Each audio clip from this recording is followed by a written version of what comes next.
Hello friends, എയർടെലിൻ്റെ പുതിയ wifi പ്ലാനുകളെക്കുറിച്ച് പറയാനാണ് ഇന്ന് ഈ വീഡിയോയിൽ വന്നിട്ടുള്ളത്. 499 രൂപയ്ക്ക് എയർടെൽ 5G അൺലിമിറ്റഡ് പ്ലാനാണ് എയർടെൽ ഓഫർ ചെയ്യുന്നത്. 30 Mbps സ്പീഡിൽ നമുക്ക് 5G അൺലിമിറ്റഡ് കണക്ഷൻ ആസ്വദിക്കാം. നെക്സ്റ്റ് പ്ലാൻ വരുന്നത് നമുക്ക് TV കണക്ഷനോട് കൂടിയ 599 രൂപയുടെ പ്ലാനാണ്. അതിൽ നമുക്ക് 350 TV ചാനലുകളും 26 OTT ചാനലുകളും ജിയോ ഹോട്ട്സ്റ്റാർ, ZEE5, എക്സ്ട്രീം തുടങ്ങിയ 26 OTT ചാനലുകളും അതിൽ ആഡാണ്. നെക്സ്റ്റ് പ്ലാൻ 100 Mbpsൻ്റെ 899 രൂപയുടെ പ്ലാനാണ്. അത് 100 Mbps സ്പീഡോട് കൂടെ നമുക്ക് ആസ്വദിക്കാൻ കഴിയും. അത് കഴിഞ്ഞാൽ വരുന്നത് പിന്നെ 100 Mbpsൽ 1199 രൂപയുടെ പ്ലാനുകൾ വരുന്നുണ്ട്. അതിൽ നമുക്ക് Netflix, apple TV, prime video തുടങ്ങിയ OTTകളും ആഡ് ആവുന്നതാണ്. നെക്സ്റ്റ് 300 Mbpsൽ 1599 രൂപയുടെ പ്ലാനും 1GB സ്പീഡിൽ 3999 രൂപയുടെ പ്ലാനും എയർടെൽ ഓഫർ ചെയ്യുന്നുണ്ട്. 499 രൂപയുടെ വൈഫൈ പ്ലാൻ നമുക്ക് 1500 രൂപയുടെ 3 മാസത്തെ അഡ്വാൻസ് പേയ്മെൻറ്റോട് കൂടെ നമുക്ക് എടുക്കാവുന്നതാണ്. 3 മാസത്തെ അഡ്വാൻസ് പേയ്മെൻറ്റ് കഴിഞ്ഞ് 4ാമത്തെ മാസം മുതൽ കസ്റ്റമർ പേ ചെയ്ത് തുടങ്ങുമ്പോൾ ആദ്യത്തെ 10 മാസം കസ്റ്റമറിന് 100 രൂപ വെച്ച് ഡിസ്കൗണ്ട് കൊടുക്കുന്നു.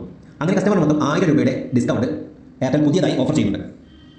എയർടെലിൻ്റെ വൈഫൈയെക്കുറിച്ചും DTH കുറിച്ചും കൂടുതൽ അറിയാൻ വേണ്ടി ബന്ധപ്പെടുക എയർടെൽ സ്റ്റോർ വടക്കാഞ്ചേരി.